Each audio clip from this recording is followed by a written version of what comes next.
কুড়িগ্রামে বেড়েছে দুধকুমার, তিস্তা, ধরলা, ব্রহ্মপুত্রের পানি। বিভিন্ন পয়েন্টে দেখা দিয়েছে ভাঙন। সেখানকার পরিস্থিতি জানাতে যাত্রাপুর এলাকায় আছেন সহকর্মী বাদশা সৈকত। এদিকে রংপুরের গঙ্গাচড়ায় তিস্তা সেতুর পশ্চিম পাশের বাঁধে ভাঙন দেখা দিয়েছে। সেখানে আছেন রিপোর্টার আব্দুর রশিদ জীবন। শুরুতেই যাচ্ছি বাদশার কাছে।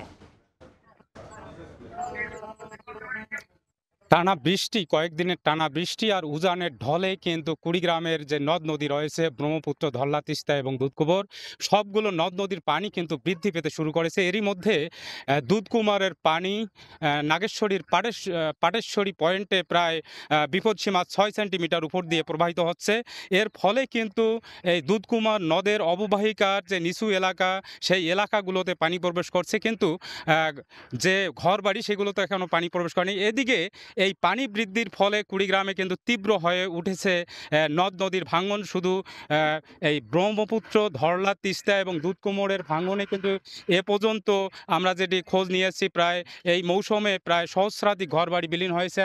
আর আমরা এই মুহূর্তে যে জায়গাটিতে রয়েছি, এটি কুড়িগ্রাম সদরের যাত্রাপুরে। এটি দুধকুমার নদের বানিয়াপাড়া এলাকায়। এখানে আমরা সকাল থেকে যেটি দেখেছি যে অসংখ্য মানুষ তাদের কিন্তু ঘরবাড়ি সরিয়ে নিচ্ছে এবং তাদের যে গাছপালা রয়েছে সেই গাছপালাও কিন্তু কেটে নেওয়া হচ্ছে।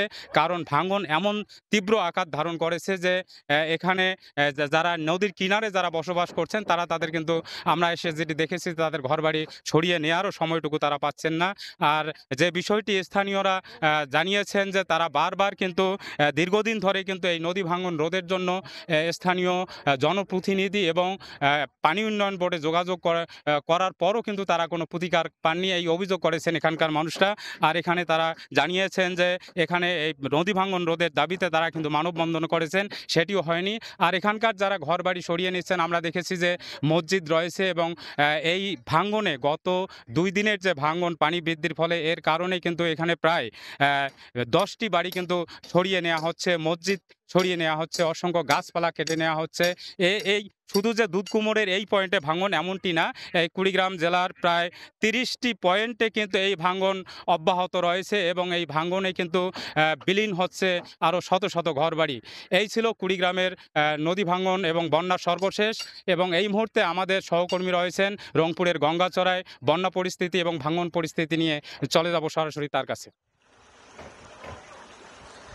গত 3 দিন থেকে আবারও বিপদসীমা ওঠানামা করছে তিস্তা নদীর পানি, এবং আমরা আজকে সকাল থেকে যেটি দেখছি, সকাল 6টায় কিন্তু বিপদসীমার 11 সেন্টিমিটার উপর দিয়ে তিস্তার ব্যারেজ পয়েন্টে পানি প্রবাহিত হলেও এখন কিন্তু বিপদসীমার একবার 15 সেন্টিমিটার অতিক্রম করেছে। যে কারণে আমরা কিন্তু দেখছি যে তিস্তা নদীর যে পানি, সেই পানি কিন্তু বৃদ্ধি পেয়েছে। এবং গত কয়েকদিন থেকে এই যে পানি বাড়া কমার কারণে কিন্তু তিস্তার যে তীরবর্তী অঞ্চলগুলো রয়েছে, নিম্নাঞ্চল, চরাঞ্চল সহ সেই অঞ্চলগুলোতে যেমন পানি ঢুকে গেছে, পাশাপাশি কিন্তু তীব্র ভাঙনও কিন্তু দেখা দিয়েছে নদীর তীরবর্তী এলাকাগুলোতে। আমি এই মুহূর্তে আছে রংপুরের গঙ্গাচড়ার মহিপুর এলাকায়, এবং এই যে মহিপুরের একটি তিস্তা সেতু রয়েছে, দ্বিতীয় তিস্তা সেতু, সেই তিস্তা সেতুর যে সেতু রক্ষা যে বাঁধ রয়েছে, সেই বাঁধটিতে কিন্তু ভাঙ্গন দেখা দিয়েছে। 900 মিটার এই বাঁধের ইতোমধ্যে কিন্তু 60 মিটার বাঁধ কিন্তু ভেঙে গেছে এবং প্রায় 70 মিটারের মতো কিন্তু গভীর গর্ত হয়েছে এই বাঁধের পাশে।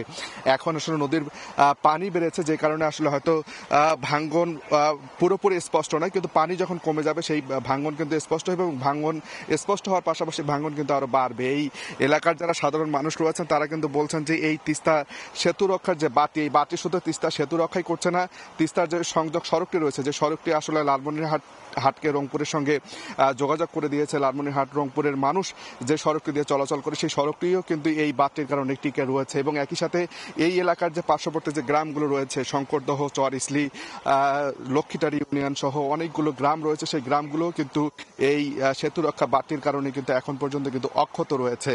তো তারা বলছেন যে এই বাঁধটি যদি আসলে ভেঙে যেতে থাকে, তাহলে কিন্তু আসলে এই এলাকার যারা সাধারণ মানুষ তারা যেমন ক্ষতিগ্রস্ত হবেন, ঘরবাড়ি যেমন ক্ষতিগ্রস্ত হবে, পাশাপাশি তিস্তার যে সেতু রয়েছে সেই সেতুও কিন্তু আসলে হুমকির মুখে রয়েছে। পাশাপাশি যে পাকা সড়কটি রয়েছে রংপুর থেকে লালমনিরহাট পর্যন্ত, সেই সড়কটিও কিন্তু হুমকির মুখে রয়েছে। সব মিলে যদি বলি, তিস্তার পানি কিন্তু বৃদ্ধি পেয়েছে, চরাঞ্চল, নিম্নাঞ্চল অনেকগুলো এলাকা কিন্তু ডুবে রয়েছে, এবং এই এলাকার যারা মানুষ তারা কিন্তু দুর্ভোগে রয়েছে। তো এই ছিল রংপুর থেকে সবশেষ।